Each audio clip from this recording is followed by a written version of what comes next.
एक current carrying conductor ऐसा है आई, दूसरा करंट कैरिंग कंडक्टर ऐसा है आई, मतलब दोनों में करंट है लेकिन अपोजिट डायरेक्शन में है ना। अपोजिट डायरेक्शन में अगर करंट है तो ये ऐसा हो जाएगा,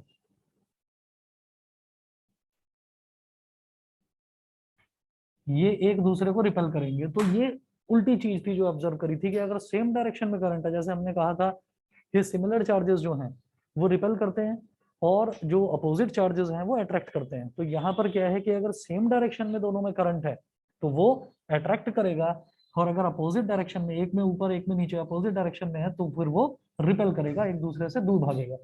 ठीक है, अब जरा देखिएगा। अब इस चीज की सिर्फ और सिर्फ आपको बताना जरूरी था कि अगर कोई भी दो करंट कैरिंग कंडक्टर्स हैं तो उनके बीच में फोर्स होती है। ठीक है, अब उसको देखते हैं कि कितनी होती है, कैसी होती है वो फोर्स, वो देखेंगे। तो नोट करें आप, force between two parallel current carrying wires, ये मैं मिटा रहा हूं।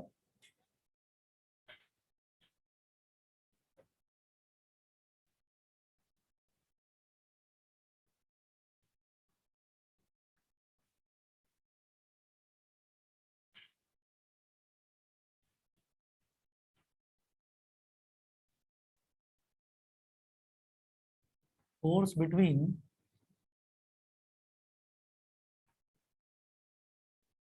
To parallel current carrying wires.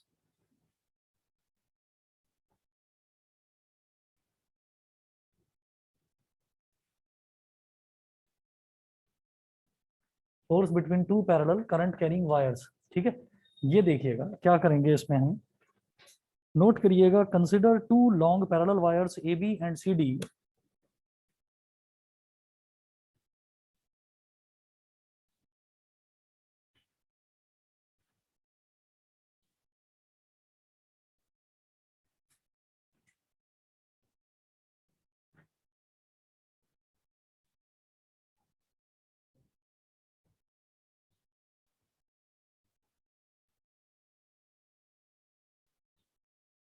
Consider two long parallel wires AB and CD carrying currents I1 and I2.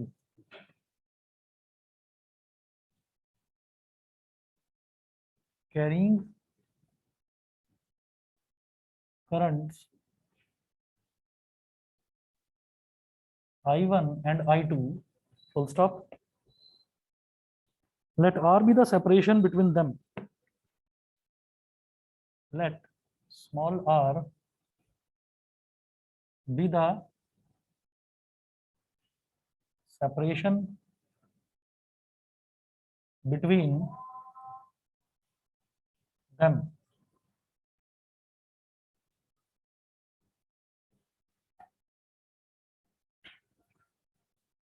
Let small r be the separation between them. Let small r be the separation between them.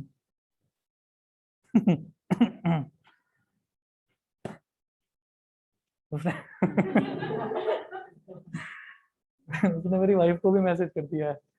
ठीक है, उसको यही नहीं पता कि कौन mail है कौन फीमेल है, कह रहा भाई पैसे चाहिए। अभी मैसेज आया हुआ था। सर आपका अकाउंट ही हैक हो गया या आपका अकाउंट किसी ने इम्पर्सनेट किया है? मेरा जो अकाउंट है उस अकाउंट का क्या चीज, इम्पर्सनेट मतलब वही कॉपी पेस्ट, किसी ने दूसरा अकाउंट बना लिया है। ठीक है, तो अगर किसी के पास अगर ऐसी इंफॉर्मेशन आए या कोई मैसेज आए ना कि पैसे चाहिए तो दे मत देना। सर ये सेम ना अभी मेरे ताऊ जी के साथ भी हुआ है। एक मिनट एक मिनट एक मिनट, हाँ रिसेंटली क्या। सेम चीज अभी मेरे ताऊ जी के साथ भी हुआ है, फिर मैंने उनका पूरा अकाउंट, हमने पूरा वो प्रॉपर ब्लॉक कर दिया सब कुछ अब। अच्छा अच्छा अच्छा, नहीं मैं तो डिलीट ही करूंगा इसको, आज क्लासेस खत्म हो जाए ना, मैं तो डिलीट ही करूंगा। सर रिपोर्ट कर दीजिए ना उस अकाउंट को जो फेक अकाउंट है। हाँ रिपोर्ट करूंगा, अभी रिपोर्ट करूंगा क्लास के बाद, काफी टाइम इसी में खराब हो गया और फोन पर लगातार मैसेजेस आ रहे हैं। हाँ नहीं नहीं, तो बड़ा स्मार्ट है, अभी किसी को 20,000 भी बोले उसने, अभी किसी को 20,000 भी बोले। ठीक है, तो अगर कोई ऐसा मैसेज आए तो इग्नोर कर देना, ठीक है, बल्कि कुछ लिखकर भेज देना उल्टा सीधा। ये उनके लिए मैसेज आ रहे हैं जो आपकी फ्रेंड लिस्ट में जो मेरे फ्रेंड लिस्ट में है, उनके पास मैसेज आ रहे हैं। यही तो गलती कर रखी है मैंने, मैं एक्चुअली 2 साल से यूज नहीं कर रहा हूँ उसको। हाँ, वो यूज करने का तरीका है, वो चाह तो रहे हैं आपने भी अपनी कि फ्रेंड लिस्ट पब्लिक कर रखी है? हाँ हाँ, ये गलती कर रखी है मैंने, ये गलती है, और गलती तो यही है कि फेसबुक यूज ही नहीं करना चाहिए। आप अगर कोई भी सर्च करोगे ना, कोई भी सर्च करोगे तो आप ये देख लेना, उसमें वो लास्ट एक्टिव वाला आता है ना, तो लास्ट एक्टिव आज का दिखाएगा, उससे पहले का अगर आता होगा कुछ तो शायद 2 साल पहले का दिखाएगा, करा ही नहीं।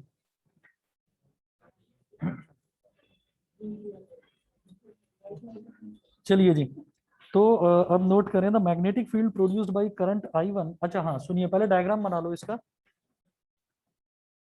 एक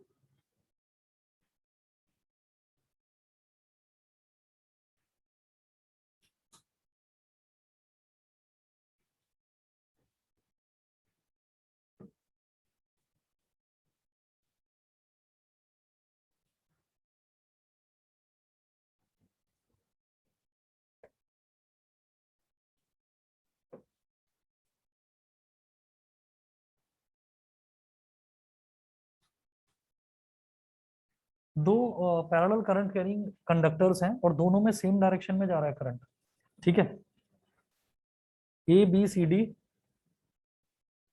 ए बी सी और डी ये है, और दोनों के बीच में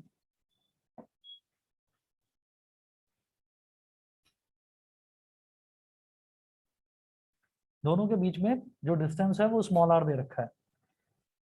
अब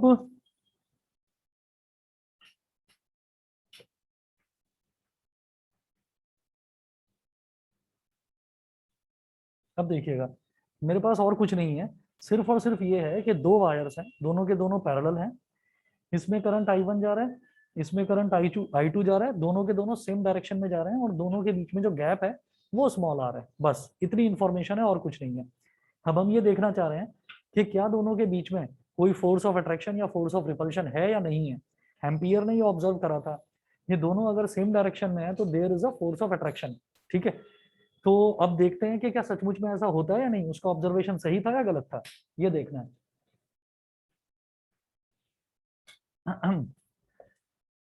तो इसमें है the magnetic field produced by current I1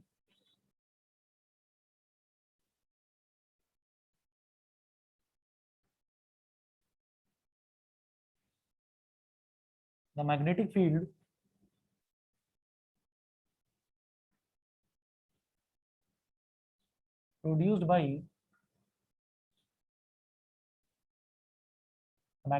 produced by current I1 at any point on wire CD is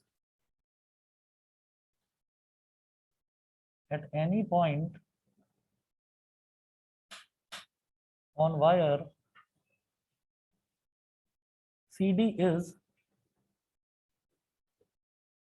B1 is equal to mu naught I1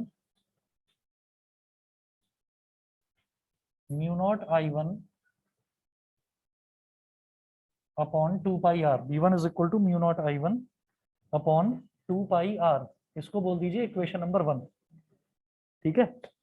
इसके बाद अब हम कहते हैं कि एट एनी पॉइंट, और आप ये देखो बस यही चीज इसमें समझने वाली है, बाकी कुछ है नहीं इस टॉपिक में, कि मैं ये कह रहा हूं कि current I1, the magnetic field produced by current I1 at any point on wire CD। Wire CD कौन सा है, ये वाला, ये वायर CD है, ठीक है। और I1 किस में है, I1 जा रहा है वायर AB में, तो क्या एक वायर का करंट दूसरे वायर पर फोर्स लगा सकता है, वही चीज देखनी है यहाँ पर। ये I1 जो करंट है वो तो AB में है, लेकिन ये फोर्स लगाएगा CD पर, कैसे, आप ये देखिएगा कि वही मैक्सवेल का जो राइट हैंड थंब रूल था, तो यहाँ पर आप ये देखो कि करंट I1 की डायरेक्शन में मैंने अपने थंब को सेट कर लिया, और फिंगर्स इस तरह से स्विल्ड कर रही हैं, फिंगर्स इस तरह से स्विल्ड कर रही हैं, तो ये जो फिंगर्स ऐसे घूम रही है ना, ये ऐसे है, और फिंगर्स इस तरह से घूम रही हैं, तो ये मैग्नेटिक फील्ड जो है ये I2 में ऐसे टच करेगा, तो ये जो CD वाला वायर है, CD वाले वायर में ऐसे जाएगा मैग्नेटिक फील्ड अंदर की तरफ I1 की वजह से। I1 ऐसे है करंट, तो magnetic field like swirl of my fingers, तो ये ऐसे जाएगा इनटू द पेज।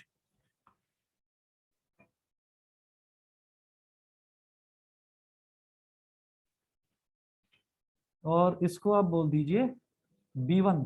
आप कहेंगे B1 क्यों बोला, क्योंकि ये करंट I1 की वजह से ये मैग्नेटिक फील्ड है, इस वजह से B1।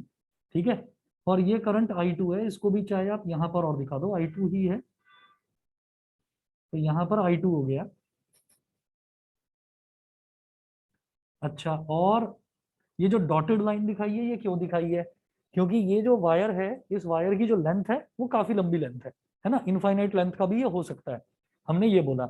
तो अगर लॉन्ग स्ट्रेट वायर में जब मैं मैग्नेटिक फील्ड की बात करता था, तो वो हमने by using Biot Savart law prove करा था, mu nought I upon 2 pi R. ठीक है, यहाँ पर mu nought I1 upon 2 pi R क्यों बोला? क्योंकि ये जो B1 है, ये किसकी वजह से लग रहा है? ये इसकी वजह से लग रहा है, इस करंट की वजह से, I1 की वजह से, I1 की वजह से B1 है, समझ गए? तो इसलिए यहाँ पर mu nought I1 upon 2 pi R. R कौन सा है? जितने डिस्टेंस पर, जिस दूरी पर हम मैग्नेटिक फील्ड निकालना चाहते हैं, तो वो दूरी कौन सी है? आर। तो मैं इस करंट की वजह से यहाँ पर निकालना चाहता हूँ मैग्नेटिक फील्ड। यहाँ तक समझ में आ गया? बताओ भाई, बाकी बच्चे बताएं, ऑनलाइन वाले, क्लियर है इतना? Yes sir. ठीक है, अच्छा, अब देखिएगा, अनुभा, एकांश, कनिष्का, मिलन, बताइए क्लियर है? Yes, sir. Shruti, Vanshika, Sachika, Yes, sir. Yes sir. ठीक है, आगे चल रहा हूं मैं। आगे आप नोट करें, दिस फील्ड एक्ट्स परपेंडिकुलर, ये वाला जो फील्ड है,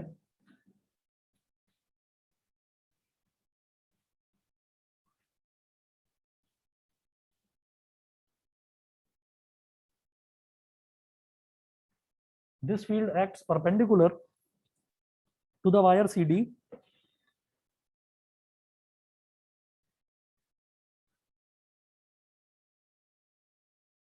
this field acts perpendicular to the wire CD and points into the plane of paper and points into the plane of paper. Full stop. It exerts a force on current carrying wire CD. अब बात कर रहा हूं मैं force की। It exerts a force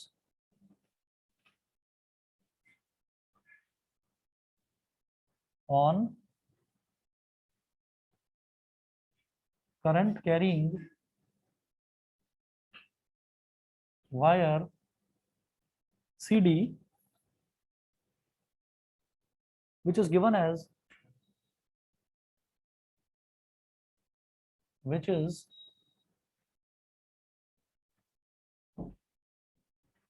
given as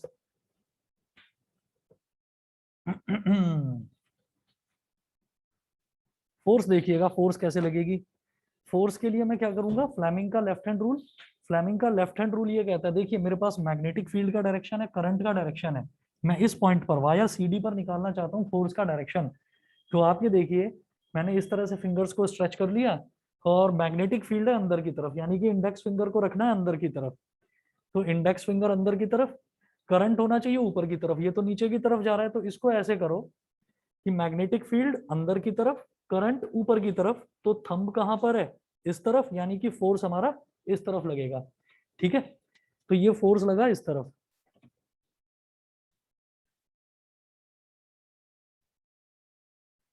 और ये force wire CD पर लग रहा है, इसको मैंने बोल दिया बेटा F2 वेक्टर, इसको F2 वेक्टर बोल दिया। बताइए समझ में आया कि नहीं? फ्लेमिंग का लेफ्ट हैंड रूल जो लगाया, दोबारा बताऊं? हाँ, दोबारा देख लीजिए। फ्लेमिंग के लेफ्ट हैंड रूल में हमें अपनी फिंगर्स को तो इसी तरीके से रखना है 90 डिग्री पर, ये ऐसे और थंब ऐसे, इस तरह से रखना है। अब इसके बाद हमारा करंट तो ऊपर की तरफ, यानी कि सेंट्रल फिंगर तो रहेगी ऊपर की तरफ, मैग्नेटिक फील्ड रहना चाहिए अंदर की तरफ, तो फिर मैंने इसको ऐसे कर लिया। अब देखो, मैग्नेटिक फील्ड अंदर की तरफ, सेंट्रल फिंगर ऊपर की तरफ, ठीक है, और थंब इस तरफ, थंब इस तरफ, तो ऐसे करा तो हमारा F2 इस तरफ आ गया। ठीक है, अब नोट करेंगे F2 की वैल्यू क्या हो जाएगी, जो करंट कैरिंग वायर पे जो फोर्स लगता है, यानी कि एक करंट कैरिंग कंडक्टर पर जो फोर्स लगता है, कल ही निकाला था, ILB sin थीटा, वो निकाला था। तो इसको आप नोट करेंगे, करंट कितना है I2, वायर की लेंथ कितनी है L, मैग्नेटिक फील्ड है B1, याद रखना मैग्नेटिक फील्ड है B1 और साइन 90 डिग्री। क्यों? क्योंकि लेंथ में और मैग्नेटिक फील्ड, लेंथ तो ये है इस डायरेक्शन में और मैग्नेटिक फील्ड अंदर की तरफ, दोनों के बीच में 90 डिग्री का एंगल, तो साइन 90 का मतलब 1 हो गया। तो F2 is equal to I2L B1, F2 is equal to I2L B1। अच्छा, B1 की वैल्यू इक्वेशन 1 से डाल दीजिए, F2 is equal to I2 as it is, L as it is, और B1 कितना है, mu nought I1 upon 2 pi R, upon 2 pi R. ठीक है, तो यहां से F2 को मैं बोल सकता हूँ mu nought I1 I2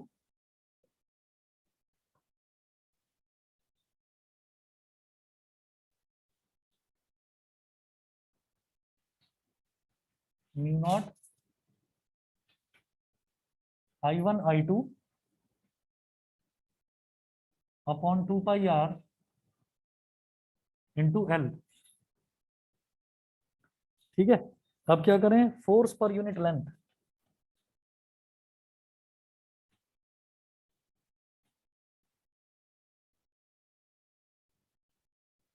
force पर यूनिट लेंथ उसको हमने बोल दिया स्मॉल f, तो ये हो जाएगा F2 upon L।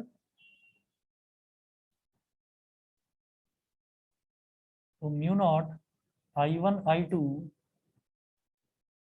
Upon 2 pi R into L तो था ही, और अपॉन में L और है, तो अपॉन में L, L से L कैंसिल आउट हो गया, तो स्मॉल f की वैल्यू आ गई बेटा mu nought I1 I2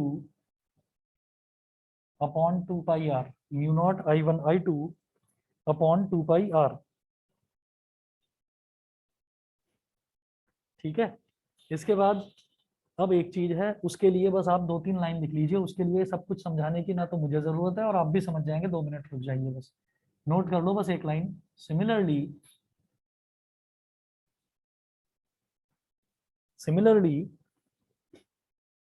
an equal force is exerted on the wire AB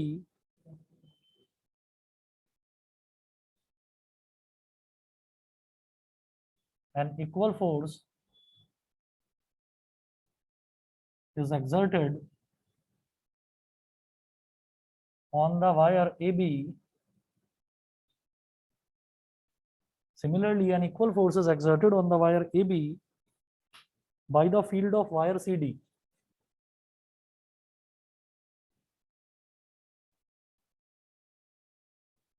By the field of wire CD.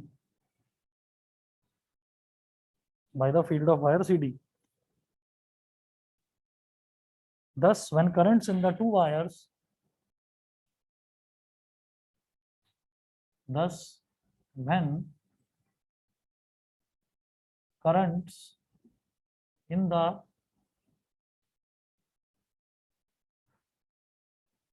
two wires are in the same direction, are in the same direction,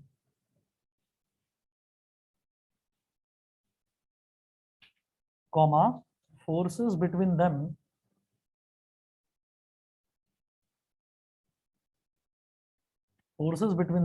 are attractive. Forces between them are attractive. ठीक है, अब देखिएगा, forces between them are attractive, कैसे होगा attractive force, ये देखो, अब मैंने ये कहा कि मैंने वायर AB की वजह से, इसमें जो करंट है इसकी वजह से यहां पर मैंने मैग्नेटिक फील्ड कैलकुलेट करा। ठीक है, तो हमने ये देखा था कि ये करंट इसमें ऐसे जा रहा है तो मैग्नेटिक फील्ड इस तरह से घूमेगा, मैग्नेटिक फील्ड ऐसे होगा यहां से ऐसे, अंदर की तरफ जाता हुआ, तो इस पॉइंट पर मैं देखूंगा तो इस पॉइंट की तरफ ही अंदर की तरफ जाता हुआ होगा मैग्नेटिक फील्ड। अब बात करते हैं कि सीडी की वजह से एबी पर। तो देखो सीडी में करंट है I2, ठीक है, फिर से आप लगाइए सीडी में करंट है I2, है ना। तो अब मैं यहाँ पर देखता हूँ, तो यहाँ पर भी वही है कि थंब को मैंने ऐसे करा तो फिंगर इस तरीके से इसको पूरा स्वेल्ड कर रही है, लपेट रही है इस तरह से। तो वो जब इसमें टच करेगा तो यहाँ से आउट ऑफ द पेज आएगा मैग्नेटिक फील्ड, ठीक है। आप ये देखो कि इसको इस तरह से बना लीजिए कि ऐसे मैग्नेटिक फील्ड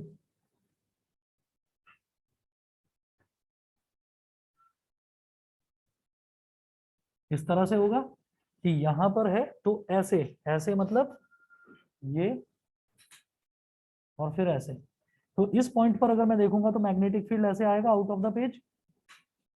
अब ये वायर I2 की वजह से करंट, हाँ ठीक है कोई बात नहीं, ये करंट I2 की वजह से है तो मैग्नेटिक फील्ड क्या हो गया B2 वेक्टर। B2 वेक्टर ऐसे बाहर की तरफ आता हुआ। अब देखिए I1 ऊपर की तरफ है और B2 इस तरफ है, तो मैं फिर वही लगाऊंगा फ्लेमिंग का left hand rule, right hand मत लगाना, लेफ्ट हैंड। तो लेफ्ट हैंड रूल में आप ये देखिए I1 ऊपर की तरफ, ध्यान से, ओके, तो I1 जो है वो ऊपर की तरफ, और जो मैग्नेटिक फील्ड है ये सामने की तरफ। तो करंट ऊपर की तरफ, मैग्नेटिक फील्ड सामने की तरफ, तो थंब कहाँ पर है, इस तरफ, यानी कि इस तरफ हो गया, समझ गए।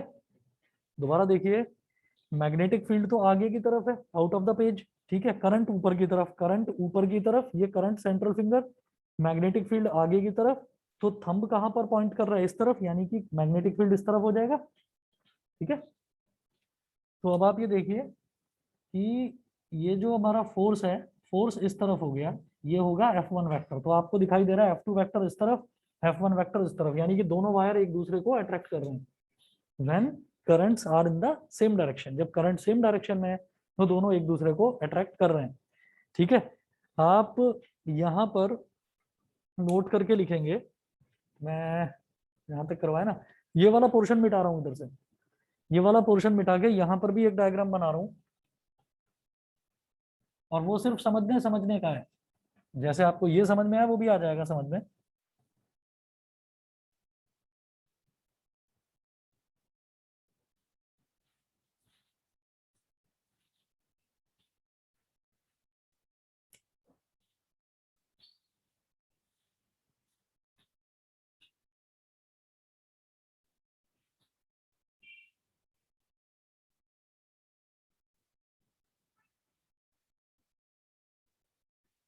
ये है करंट I1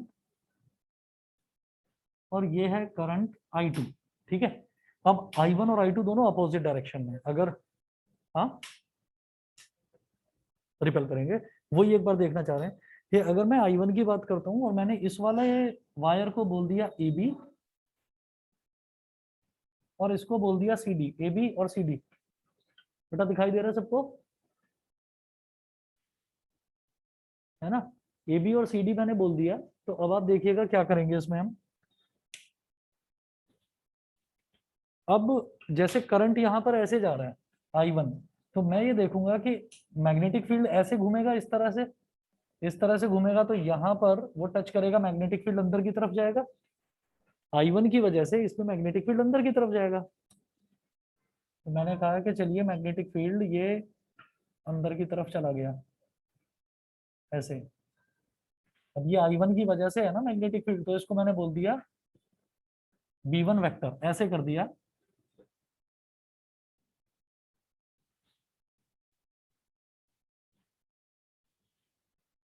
कि इस तरह से घूम रहा है, तो ये अंदर की तरफ।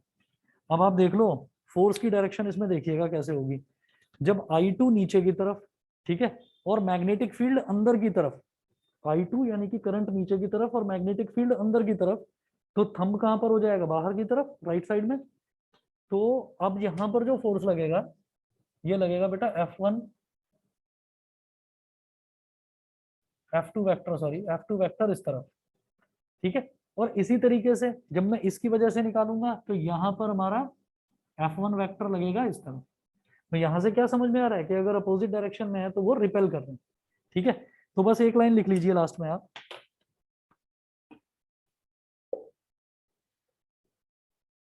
कि parallel current, hence parallel currents attract and anti parallel currents repel. हाँ, इसको तो बना लीजिए बस, डायग्राम को इसको बना लीजिए और यहाँ पर लिख दीजिए हेंस पैरेलल करंट्स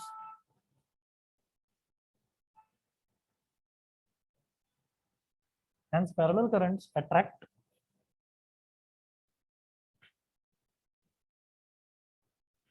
and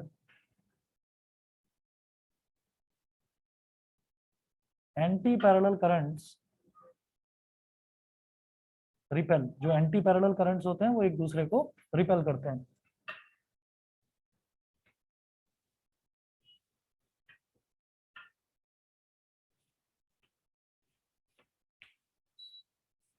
अगला टॉपिक नोट करेंगे, torque experienced bye a current loop in a uniform magnetic field.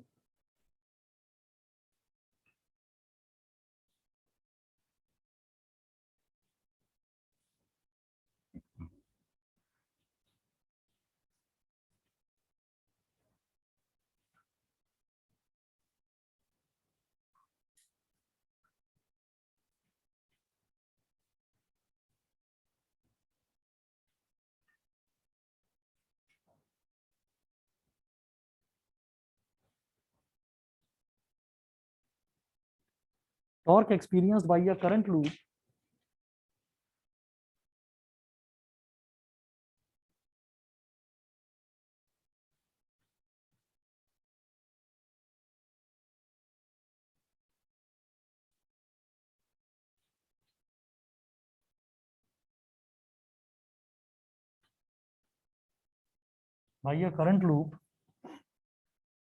in a uniform magnetic field, in a uniform torque experienced by a current loop in a uniform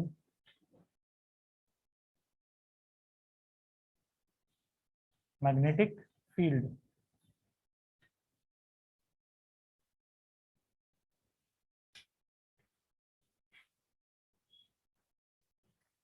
इसका बस आप एक चीज देख लीजिए, हमने ये देखा था पहले 10th क्लास में, हमने जब मोटर की वर्किंग और जनरेटर की वर्किंग देखी थी तो वहां पर ये था कि जैसे मान लीजिए इधर हमारे पास नॉर्थ पोल होता है और इधर साउथ पोल होता है, नॉर्थ पोल है और साउथ पोल है, तो मैं बीच में कोई भी रेक्टेंगुलर कॉइल अगर रख देता हूँ ना इस तरह से, थोड़ा टेढ़ा करके दिखा रहा हूँ इसको,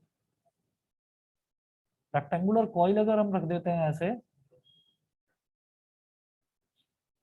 तो उस पर एक साइड में करंट, एक साइड में फोर्स लगता है ऊपर की तरफ और एक साइड में फोर्स लगता है नीचे की तरफ, और ये रोटेट करने लगती है। ठीक है, तो हमने रोटेशन इफेक्ट, जो ये रोटेशन होता है इसी को तो हम ये बोल देते हैं कि टॉर्क। ठीक है, जो रोटेटिंग फोर्स लगता है, रोटेटिंग फोर्स को ही हम टॉर्क बोल देते हैं। लेकिन टॉर्क कैलकुलेशन हमने नहीं करा था 10th क्लास में। 11th क्लास में हमें पता था टॉर्क क्या होता है, फोर्स इनटू परपेंडिकुलर डिस्टेंस। ठीक है, from the axis of rotation. ये तब होता है जब फोर्स सिर्फ एक तरफ लगाई जाती है। जब दोनों तरफ फोर्स लगाई जाती है तो उस फोर्स को हम बोल देते हैं कपल। उसको हम कपल बोल देते हैं, क्योंकि इस कोने में भी फोर्स लगाई जा रही है, इस कोने में भी फोर्स लगाई जा रही है। तो तब होता है इस कोने का और इस कोने के बीच का परपेंडिकुलर डिस्टेंस। ठीक है, बस इतना आपको रिकॉल करवाना था, हेडिंग डाल लीजिए, नेक्स्ट क्लास में करवाता हूँ इसको। ठीक है,